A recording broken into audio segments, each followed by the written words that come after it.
Got a gorgeous pink and green recipe here for you today using a rainbow trout. So we're going to roast it whole. If you are unfamiliar with rainbow trout, they are a bit of a pest to fillet. So we're gonna roast it whole and then it pulls away really easily from the bones. And then we're gonna serve it with a beautiful green mash. We know how well fish and potatoes love one another. So let's get our fish in the oven. So I've just lined my baking dish or tray with some tin foil. Saves us a little bit on cleaning and it allows us to steam our fish from the inside as well as being in contact with the heat from the outside. Then I am going to slice up a couple of my lemons here because we want to stuff the inside of our fish with some lemon so that it's getting nice and citrusy on the inside, and that flavor is going to permeate through the flesh and give it a beautiful flavor, which is going to be complemented by a little squeeze of lemon juice over our mash at the end. So stuffing the fish cavity with these lemon slices, and then we'll just give it a little bit of salt, a little bit of seasoning on the outside, a little bit of olive oil so it doesn't stick to our tin foil.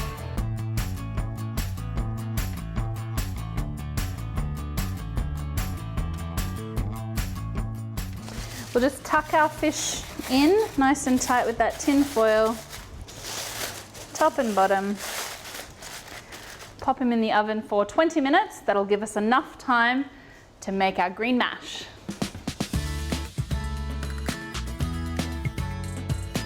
So I've got a large pot of boiling water here. We've just steamed our potatoes. Now it's time for us to just blanch our broccoli and our peas because we're going to be making a green mash. Just give them a little bit of a head start.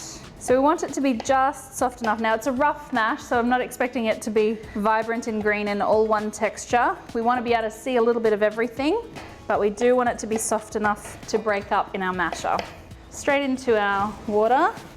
Now we know that our broccoli will take a little bit longer than our peas, and then we can add them to the same pot. Then we'll strain them and start mashing.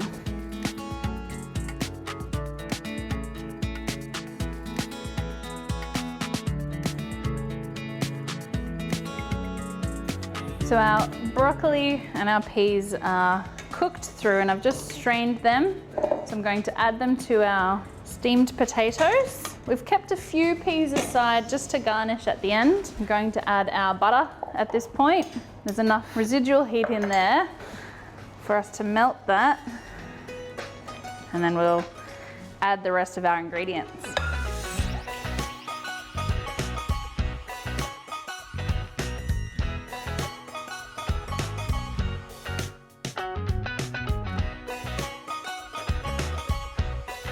So we've got our little fishy, we'll untuck him. So the skin is sticking to the tin foil, which is a good sign. So we can start to peel back very carefully.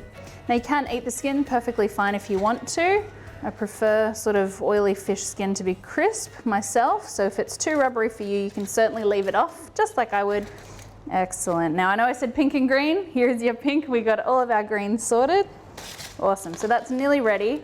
But I want to be able to plate it straight away. So let's get a portion of our green mash on our plate. We'll pop our little fish just to the side there. Now I've got some dill and some parsley that we just chopped up. So I'm going to mix a little bit of it through, not while it was really, really hot, because that would have just bruised it too much and gone too brown, saving some for the top.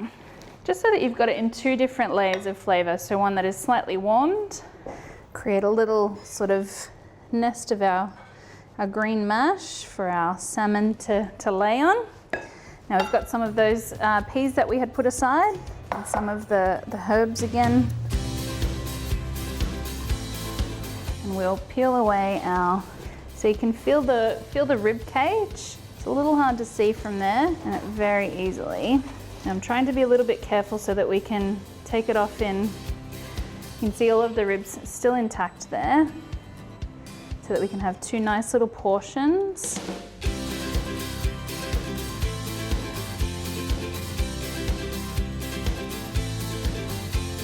There we have our beautiful roasted rainbow trout with a green mash.